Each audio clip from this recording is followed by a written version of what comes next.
Bueno, buenos días con todos. Muchas gracias. Un poderoso saludo en el nombre de Jesús, quien es el mismo ayer, hoy y por los siglos de los siglos. Hoy vamos a hablar acerca del ministerio de liberación de Jesús, cómo el ministerio de liberación está vigente y cómo hemos sido encomendados por el Señor Jesucristo a administrar liberación a aquellas personas que están siendo oprimidas por el diablo. Lucas capítulo 9, por favor, versículo 1. Lucas 9, versículo 1.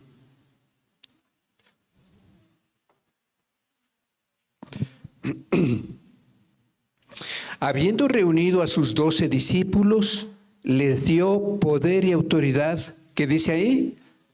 Sobre todos los demonios y para sanar enfermedades. La iglesia tiene hoy la misma autoridad y poder que fueron dados a los apóstoles, porque nosotros como iglesia somos una iglesia apostólica y estamos fundamentados sobre los apóstoles y profetas. De hecho, Pablo en el libro de Efesios dice, edificado sobre el fundamento de los apóstoles y profetas, siendo la principal piedra del ángulo Jesucristo mismo. Mateo capítulo 28, por favor, versículo 19. Mateo 28, 19. ¿Lo tiene? Por tanto, ¿qué dice? Id. Cuando dice id es que a la iglesia nos está enviando. Y nos está enviando a hacer lo que Jesucristo hizo. ¿Para cuántos Jesús es su Señor? A ver, ¿para cuántos Jesús es su Señor? Señor significa dueño, amo, quien dicta lo que tú tienes que hacer. Por ejemplo, si el Señor Jesús te dice ahora, ve y perdona, ¿qué tienes que hacer? ¿Cómo? Perdonar, así de sencillo, ¿no? Porque Él es nuestro Señor, nuestro dueño. Entonces el texto dice, por tanto, id. Cuando dice id, es que nos encomienda que vayamos, que prediquemos la palabra y que hagamos discípulos.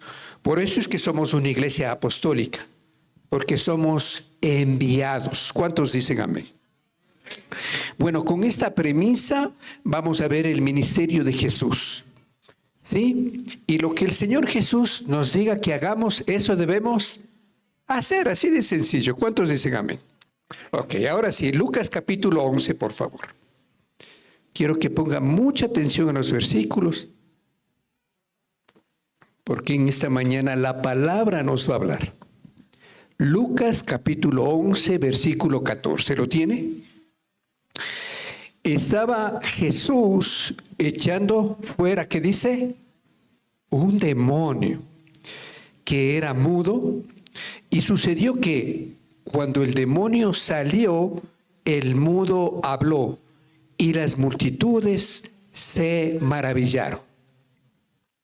Básicamente la palabra de Dios nos enseña que Jesucristo vino a predicar el evangelio del reino. Vino a declarar las buenas nuevas, ¿no es cierto? Que el reino de los cielos ha llegado. Y dentro de su ministerio, el Señor Jesucristo da el evangelio, las buenas nuevas, y dentro de las buenas nuevas hay salvación, hay sanidad, pero también hay liberación. Así lo enseña la palabra de Dios. Cuando Jesús estaba en una de las sinagogas, dice el texto que Jesús tuvo el encuentro con una persona que no podía hablar, que era mudo. Pero el texto nos enseña y dice, no, estaba Jesús echando fuera a un demonio. Lo que para muchas personas hubiera sido una enfermedad, por cuanto este varón no podía hablar. Jesús tuvo el discernimiento correcto y necesario para saber que lo que le impedía hablar a la persona era un demonio. Así dice el texto, ¿no? Y dice la Biblia que sucedió que cuando el Señor Jesucristo mandó salir el demonio y salió el demonio, la persona que estaba muda habló. Y eso, dice el texto, que las multitudes se maravillaron. ¿Qué significa? Que que no todas las enfermedades se curan con medicamentos. Hay algunas enfermedades, no todas, que son producto de una posesión demoníaca, conforme nos enseña el texto bíblico. Vamos a Mateo 8, por favor, versículo 16. Mateo 8, versículo 16. ¿Lo tiene? Y cuando llegó la noche, trajeron a él. ¿A quién le trajeron? A Jesús. A Jesús le trajeron. Dice el texto, muchos endemoniados. Y con la palabra echó fuera a los demonios y sanó a todos los enfermos. La Biblia nos enseña que parte del ministerio de Jesús era el ministerio de liberación.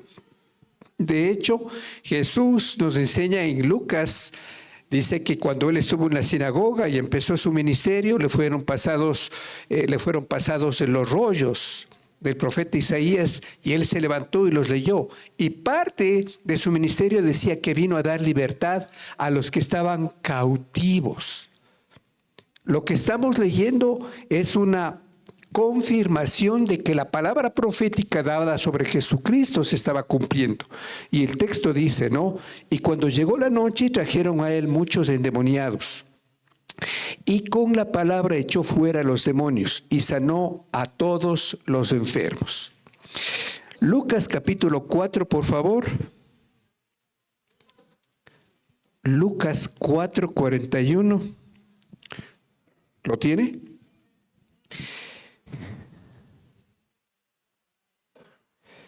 También salían demonios de muchos, dando voces y diciendo, tú eres el Hijo de Dios. Pero él, hablando de Jesús, los reprendía y no les dejaba hablar, porque sabían que él era el Cristo.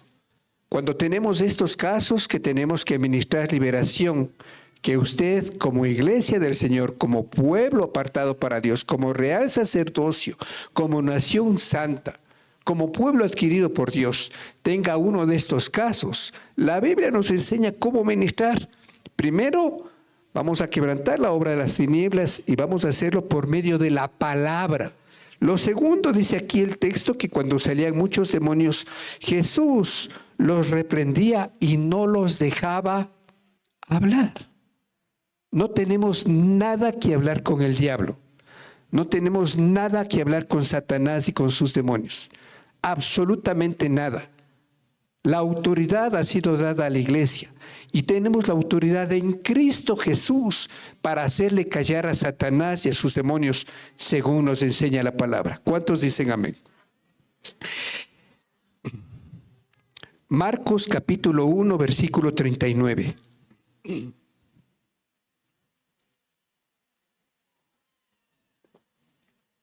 Marcos 1, ¿ya lo tienen? Versículo 39, amén. Y predicaba en las sinagogas. ¿Dónde predicaba Jesús?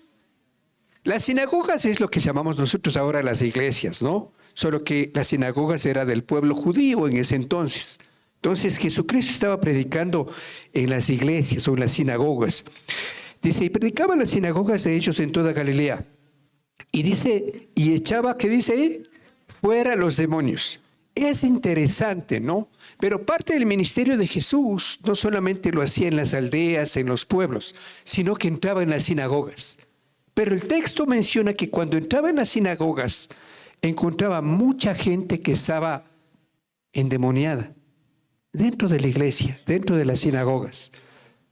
Así vienen muchas personas a la iglesia a adorar a su Señor, pero andan, como decía nuestro hermano Carlos, ¿no? Todavía en unión libre. Todavía andan atados por la pornografía, por el adulterio. Andan atados al homosexualismo o al lesbianismo. Y vienen a adorar al Señor. Eso era parte de la obra de Jesucristo. Caminaba en medio de las sinagogas, en medio de las iglesias. Y resulta que en medio de estas se encontraba con gente que estaba endemoniada. Marcos 16, por favor.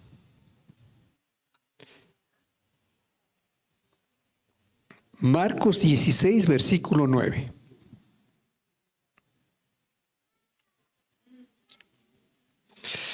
Habiendo pues resucitado Jesús por la mañana, el primer día de la semana, apareció primeramente, ¿a quién apareció?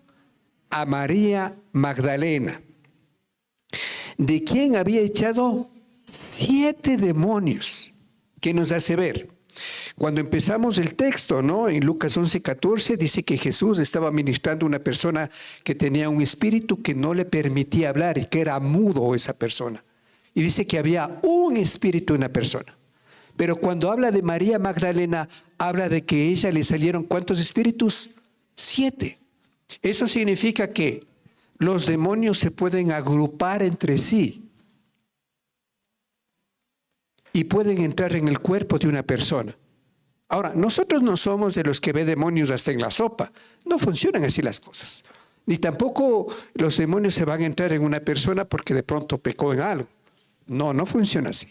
Funciona cuando la persona abre las puertas al mundo de las tinieblas. Y vamos a leer ese texto, ¿no? Vamos a ir chequeando las cosas como se dan. Entonces aquí podemos ver que en una persona que a simple vista estaba enferma y estaba muda, entró un demonio. Y Jesús le reprendió y el mudo habló. Pero aquí dice que en María Magdalena tenía ¿cuántos? 7 demonios. Marcos 5, versículo 8. Marcos 5, versículo 8. Porque le decía, sal de este nombre. Está hablando de Jesús, ¿no? Sal de este nombre, espíritu inmundo. Y le preguntó, ¿cómo te llamas? Y respondió diciendo, Legión me llamo, porque somos muchos. La Biblia nos enseña que una legión, por lo general, esto era parte del ejército romano, y una legión se conformaba por 4,000 o 5,000 personas. ¿Sí? Eso era una legión romana. Ustedes se han leído acerca del centurión. Ya, el centurión estaba a cargo de una legión, ¿sí? De 4,000 o 5,000 personas. Pero aquí el texto nos enseña que cuando Jesús estaba ministrando a este hombre que tenía un espíritu inmundo, Jesús le pregunta y le dice, ¿cómo te llamas? Y el demonio responde y le dice, Legión, dando a entender que eran muchos. Entonces hemos visto que la posesión puede ser con un demonio. Hemos visto que la posesión pueden estar 7 demonios o pueden estar cientos de demonios habitando en una persona. Eso nos enseña el texto bíblico. Ahora vamos a Deuteronomio 18, por favor, el 5.º libro de la Biblia, Antiguo Testamento, Deuteronomio capítulo 18, versículo 9 en adelante. ¿Lo tiene? Deuteronomio 18, 9. Dios está hablando a Josué y le está explicando que cuando vaya a entrar a la tierra prometida, él tenía, aparte de decirle que se esfuerce y sea valiente, también le dice un par de palabras. Y Deuteronomio registra lo que le dice a Josué. Y dice, cuando entres a la tierra que Jehová tu Dios te da, no aprenderás. ¿Qué le dice el Señor? Que no aprenda a hacer según las abominaciones de aquellas naciones. ¿Por qué eran abominaciones? Porque eran cosas abominables a Jehová nuestro Dios. Porque ya les voy a explicar qué cosas hacían, ¿no? Aquí dice el texto, ¿no? No se ha hallado en ti quien haga pasar a su hijo o a su hija por el fuego. ¿Por qué habla de esto? Bueno, antiguamente en esta región, estas personas adoraban a un dios con minúscula que se llamaba Moloc. ¿Se han leído de Moloc en la Biblia? Bueno, eso está en el Antiguo Testamento. La Biblia dice que esta era una figura de piedra, que era como que estaba sentado y que tenía sus manos, sus brazos estirados. cuando tenía sus brazos estirados, la gente que no conocía del Señor cogía a sus hijos, los ponía encima de los brazos y los quemaba. Entonces Dios le dice a Israel, cuando vaya a entrar, le dice, no aprendas a ser conforme a ellos. Ten cuidado, porque eso es abominable. Eso no viene de Dios. Y resulta que aquí, por ejemplo, tenemos ciertas prácticas que todavía hacen con fuego, ¿no? En Santo Domingo, por ejemplo, tenemos algunos chamanes. Entonces, para sacarle el mal de ojo, para curarle de pronto, no sé si el espanto o que le vaya bien en el amor, entonces le cogen, le llevan a Santo Domingo, primero le escupen un poco, ¿se ha visto, no? Que se ponen trago y enseguida le echan un fósforo. Se enciende y enseguida le ponen una cobija para que no se queme. Y la persona llega a estar peor que al principio, porque tiene una atadura espiritual demoníaca con el reino de las tinieblas. Y entonces el texto dice, ¿no? No se ha hallado en ti quien haga pasar a su hijo, a su hija por el fuego, ni quien practique adivinación, ni agorero. ¿Sí saben lo que es agorero? Agorero es cuando, por ejemplo, qué sé yo, usted está caminando por la calle y va a pasar por debajo de una escalera. ¿Y qué pasa ahí? ¿Cuántos años? Ya, eso es agorero. Que cuidado se te derrame, sale en la cama, cuidado el espejo se te rompe porque tienes ¿cuántos años? Ah, ya ve que sí sabe. 7 años. Eso es agorero. Creer que le va a pasar esas cosas. Mal agüero. ¿Sí ha escuchado el mal agüero? Ya, eso no viene de Dios. Eso es abominable para Jehová. Ni sortílego. ¿Sabe lo que es sortílego? Suerte. Aquellos que compran para mí solito, el pozo millonario, porque su fe está en la lotería y no está en el Dios proveedor Jehová, nuestro Señor. Ni quien practique adivinación, ni agorero, ni sortílego, ni hechicero, ni encantador, ni adivino, ni mago, ni quien consulte a los muertos. Consulte a los muertos es una práctica que se llama necromancia. ¿Qué hacen? Cogen una tabla que se llama tabla Ouija. ¿Se ha escuchado? Ya, recién hace unos, creo que 2 meses, que vi una noticia, o de pronto un poco más. En Colombia, un grupo de chicos de colegio cogieron tabla Ouija, empezaron a invocar demonios y todos los alumnos de esa clase cayeron en posesión. Y usted puede ver el video, ¿no? Cómo están ahí tendidos en el piso, atados por demonios, por invocar las fuerzas del mal.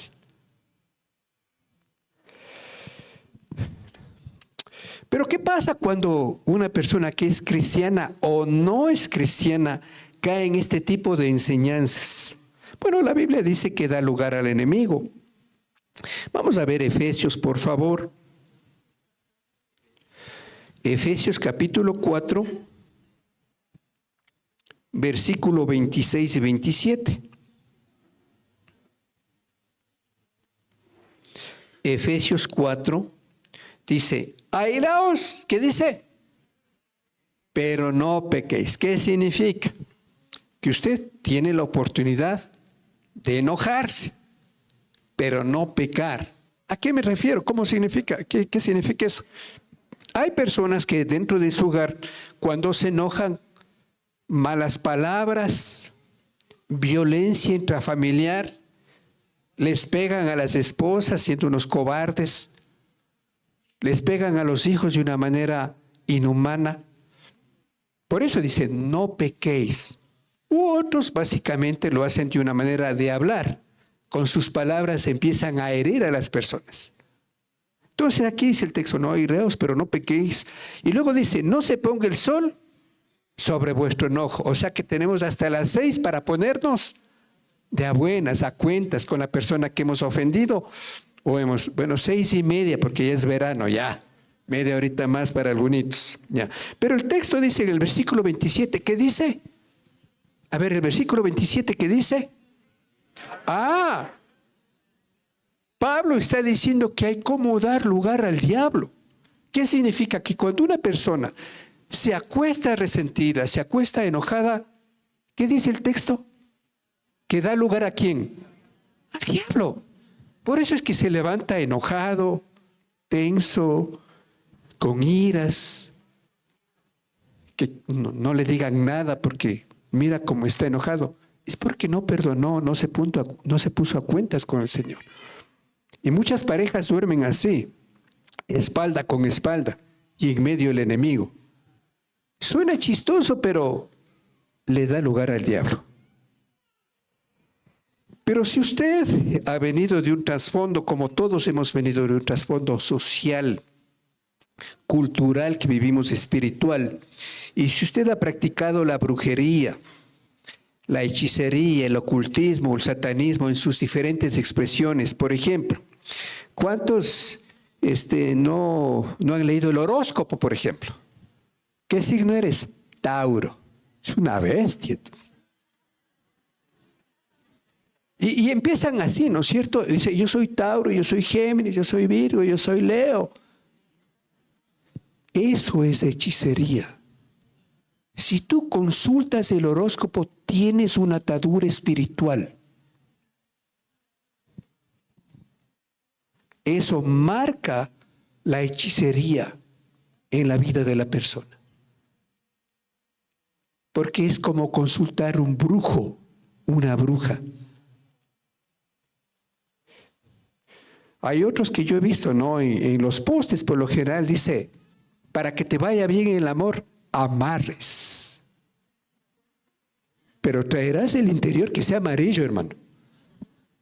Trae un cabello, traes una foto y le hacemos un entierro y te va a amar toda la vida. Y sabe que hay personas que van.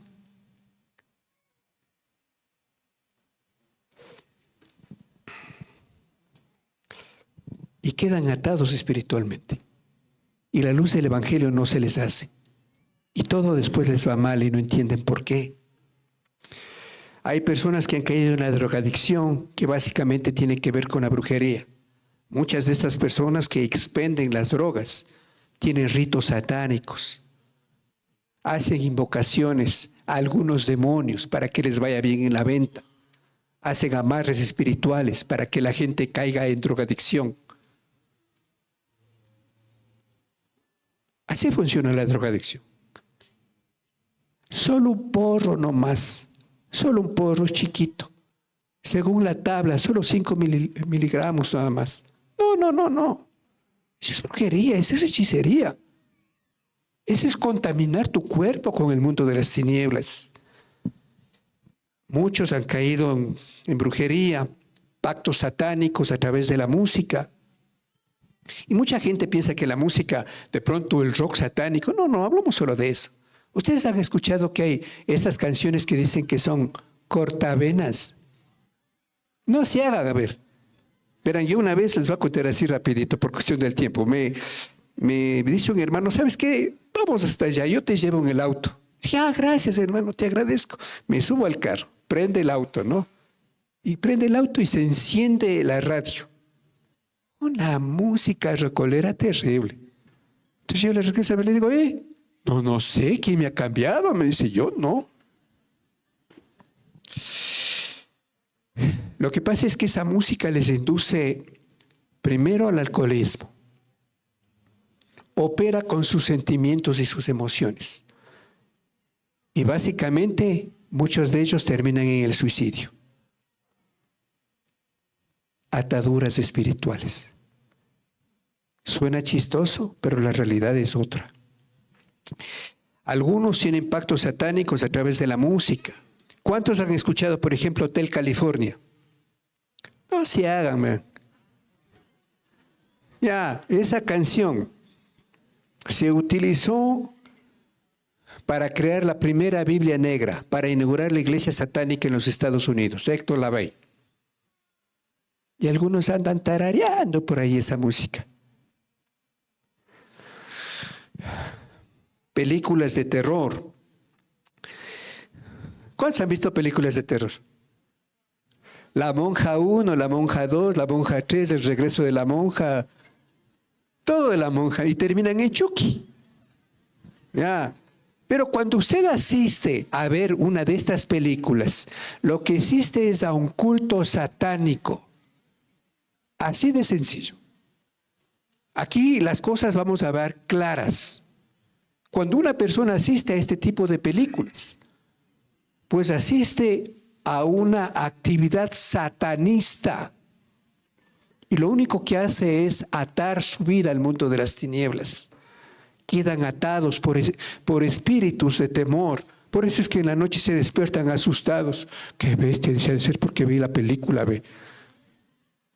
Pero no saben que ese es un espíritu de temor. Y entonces, al mudo, un espíritu. María Magdalena, 7 espíritus. ¿Por qué? Porque los espíritus se van atando, van trabajando juntos. Entonces empieza a irse a que le lean las manos, empieza a irse a que le lean las cartas. Hay un espíritu de adivinación, de brujería. Después se empieza a ver un espíritu de alcoholismo, de violencia intrafamiliar. Y se quedan atados y no saben por qué.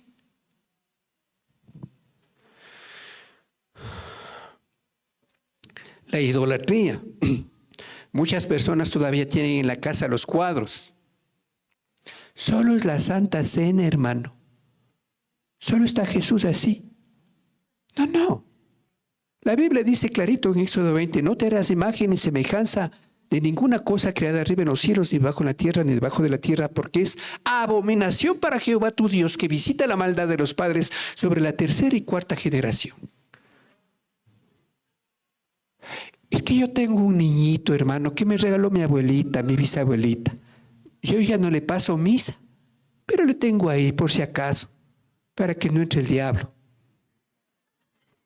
Yo entré la otra vez a una casa y a mí me llamó la atención, ¿no? Entro en una casa y tenían un atrio como este, la Biblia abierta en el Salmo 91. ¿Usted cree que eso le va a proteger? Es la fe en Cristo. Muchos lamentablemente todavía tienen oraciones a los santos, al hermanito Gregorio para que le sane, al Jesús del gran poder para que le haga el favor, a la Virgencita del Quinche para que le bendiga el carro. Y vienen a la congregación y empieza un sincretismo en que todavía voy a lo mundano y todavía voy a adorar a Cristo.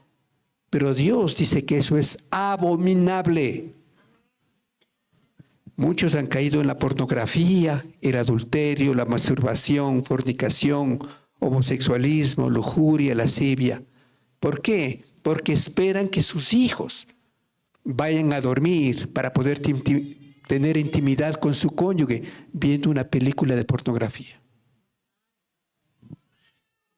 Y vienen a la iglesia. No que está mal que vengan a la iglesia, pero viven una vida doble. La Biblia habla de que ese es un espíritu que se llama pornería, que ata a las personas. Por eso es que usted no sé si ha visto, ¿no? Cuando un varón cae en adulterio, se une a otra mujer en el acto sexual, un varón o una mujer, ¿no? A ver, aquí les explico algo rápido. Nosotros somos cuerpo, espíritu, alma y cuerpo. El espíritu es el soplo de vida que Dios nos da. El alma son nuestros sentimientos, nuestras emociones, ¿sí? Y el cuerpo es lo que nos estamos viendo, el estuche. Cuando una persona se une sexualmente a otra persona, supongamos que una persona tiene una enfermedad venérea y la otra está sana. ¿Qué le pasa al sano? ¿Perdón? Se contamina, así de sencillo. Y el otro día está también enfermo con una enfermedad venérea. Pero no solamente en su cuerpo. Como somos cuerpo, alma y espíritu, su alma se queda ligado a esa persona. Por eso es que algunas personas todavía tienen en su billetera la foto de la ex. Tienen en su WhatsApp escondidos algunos mensajes. Están atados en su alma. Y claro, cuando se acuestan sexualmente, quedan atados en su espíritu. Y si esa persona tenía un espíritu de adulterio, de lujuria, de seducción, de pornografía, ¿qué cree? Le pasa al que estaba sano. Y cae en lujuria, en un desorden sexual. Hay gente que todavía se hace lectura de cartas, lectura del tabaco, del café, el tarot, lectura automática, maldiciones generacionales, amuletos, anillos. Y esto es interesante, ¿no? Porque algunos, por ejemplo, se han visto, ¿no?, que a los niños les ponen esos mullos rojos para que no le ojee. Y creen en eso. Y no creen que la sangre de Jesús es suficiente. No creen en el poder de Dios. Y le dan más valor a los mullos que al poder de la oración en Cristo Jesús. O algunos andan con anillos de acero. Yo he visto en la iglesia. A veces uno se saluda y está con un anillo de acero, por si acaso. Lo que me dice a mí es que esa persona no tiene una relación con Cristo. No le conoce todavía. No sabe el poder que tiene Jesucristo porque es todopoderoso. Algunos han caído en los viajes astrales, en el desdoblamiento. Por ahí vi también en las paredes, he visto que dice, se negocia el karma. Caen en la consulta de brujos. Y lo peor es que es interesante, ¿verdad? Cuando una persona va donde un brujo, el brujo no le coge el dinero. El brujo solo le dice, pon el dinero en la mesa, yo no lo voy a topar. Y vas a ver lo que va a pasar. Y coge $50, $100. Pero pídale el diezmo. No tienen para diezmar ni ofrendar. Pero sí tienen para irse a gastar en brujos, donde su alma se va a perder. Pagan hechiceros, santeros. Algunos han caído en la angiología. Claro, el ángel de Jehová acampa alrededor de nosotros, nos defiende. Así dice la palabra, ¿no es cierto? Pero eso no significa que nosotros adoramos a ángeles. Eso es angiología y eso viene de las tinieblas. Otros han caído en el yoga, en la telepatía, en los mantras, en el hinduismo, en el yin y en el yang, parecido al ping-pong, yin y yang, en la meditación extrasensorial, en el chamanismo, que van a que los chamanes les oren, les recen, porque hay la santería también, todavía tienen sus cuadros de sus ídolos y trabajan con ellos, con la brujería, con la magia blanca, con la magia negra. Simplemente están atados y dependen de los demonios para seguir adelante estas personas. Algunos han caído en la adoración a la Pachamama, que ese es un espíritu. No, solamente voy allá, hermano. Solo voy en el solsticio nomás, hermano. No, solo voy a verles nomás. Es invocación a los demonios. ¿Es cultural? Sí, usted llámele cultural, pero en la parte espiritual es una invocación espiritual. Así de sencillo. Técnicas zen, budismo, acupuntura, nueva era, que tiene que ver con el ocultismo, que te dicen que ahora estás en la era de Acuario y que la era de Acuario es paz, tranquilidad, todo chato, todo tranquilo. Renunciar a las sectas. Algunos vienen con falsas enseñanzas porque han salido de los testigos de Jehová, porque han salido de los adventistas. Vienen con unas sectas, con unas enseñanzas totalmente equivocadas. Pero aquí, gracias a Dios, hay hermanos que tienen muy clara la doctrina bíblica. Muy clara la doctrina bíblica. Eso Dios nos ha bendecido en esta congregación. Básicamente el paganismo, la religiosidad, el legalismo, el espíritu de Jezabel, de manipulación. Muchos han caído en el matriarcado, en el machismo, en el feminismo. Otros todavía guardan cuadros de estampitas, artículos para la suerte. Usted entra a una casa, por lo general a veces yo he entrado a algunas casas que han invitado, ¿no? Y tiene por ahí, ¿se han visto ese gato para la suerte? O el Buda, que está ahí para la fruta en la barriga para que les vaya bien. Todavía creen en eso. Pactos de sangre, reencarnación, vudú, aborto, necromancia, que es la invocación a los muertos. O algunos han caído en la falta de perdón, en el resentimiento, en la raíz de amargura, en el temor, en la ansiedad, en la depresión, en la duda, en la venganza, en el suicidio, en el rencor, en el rechazo, en el autorrechazo, en el temor a ser rechazado, en el orgullo, en la violencia, en la aflicción, en la soledad. Todo es ira, todo es pleito. No, usted escuche a algunas mamás lo que le dicen a sus hijos: no le digas eso a tu papá porque ya sabes cómo se pone. Ya sabes que es violento él. No le digas, ni le cuentes. Pero no tratan el problema en sí, que es una raíz de amargura.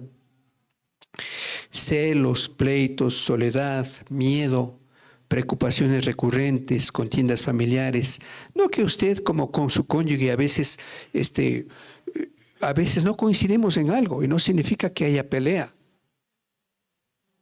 Pero es recurrente la violencia, ¿no? Los gritos, la gritería en la casa. No se pueden hablar bien con las personas, con su cónyuge, no puede hablar bien con los hijos.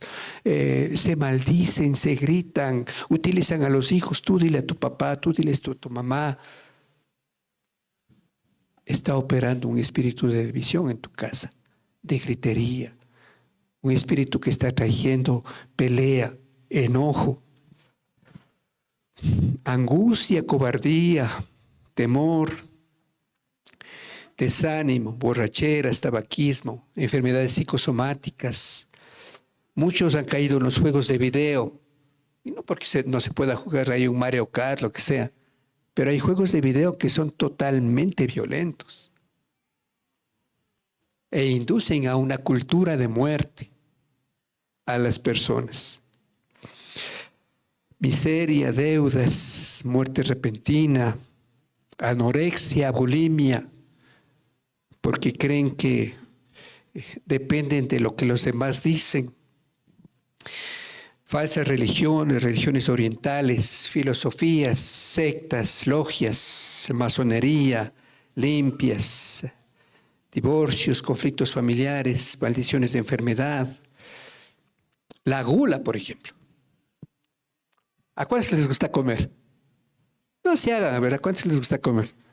Sí, a todos nos gusta comer. Pero una cosa es comer y otra cosa es que tu vientre sea tu Dios. ¿Cómo funciona? Ya almuerza, si quieres seguir, come. Ese es un espíritu de gula. Muchos dependen del azúcar, una droga totalmente legal. Otros dependen de los fármacos, de don ibuprofeno, del paracetamol.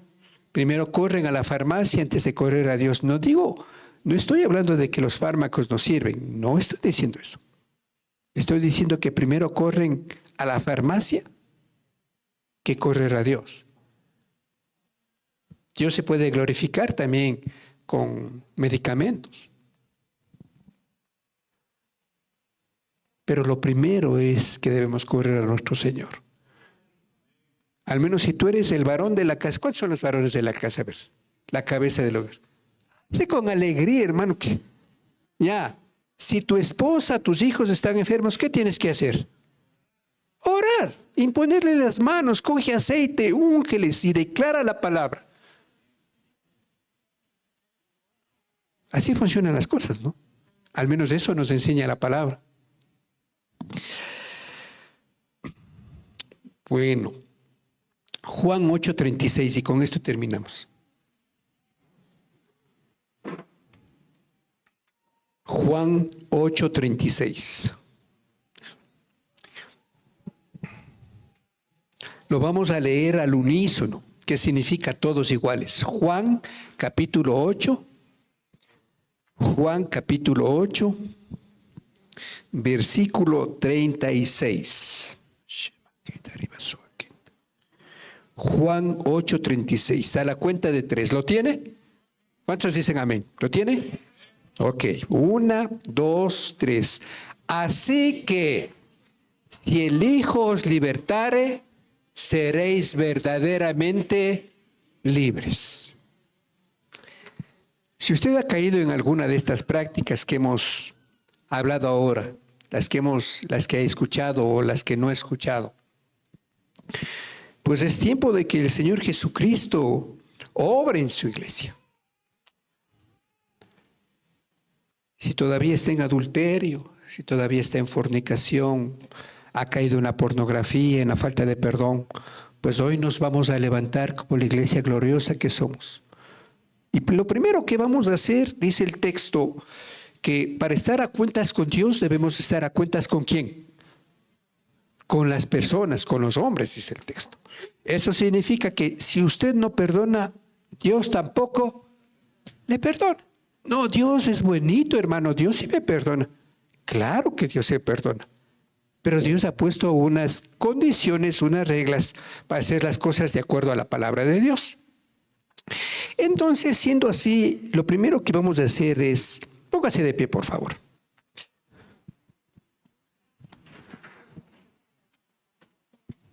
Esa es la primera. Y después, levántate. La primera tu sangre y después levántate. Aleluya. ¿Qué vamos a hacer? Primero vamos a poner delante de la presencia de Dios a aquellas personas que nos han ofendido.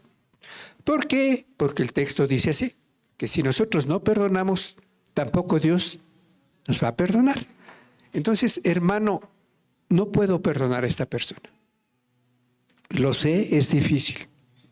Es que es recurrente, me hiere, me sigue hiriendo, a pesar de que ya le perdoné. Sí, pero cuando tú perdonas, tú eres libre. Ahora, el perdón no significa que yo no deba poner límites. Tienes la responsabilidad de poner límites a la persona que te está haciendo daño. Con mi esposa damos consejería en parejas.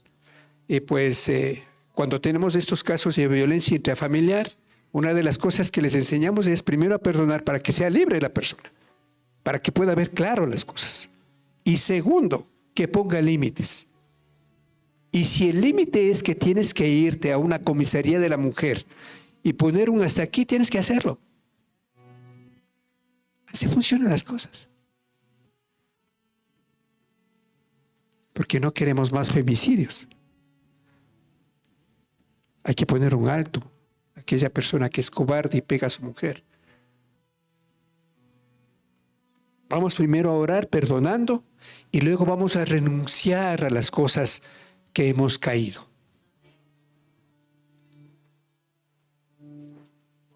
¿Cuántos lo quieren hacer? ¿Ok? Dígale conmigo, cierre sus ojos, por favor, para que no se distraiga. Dígale, Padre, vamos conmigo, Padre, en el nombre de Jesús, hoy me acerco a tu presencia. Te quiero pedir perdón por todos mis pecados.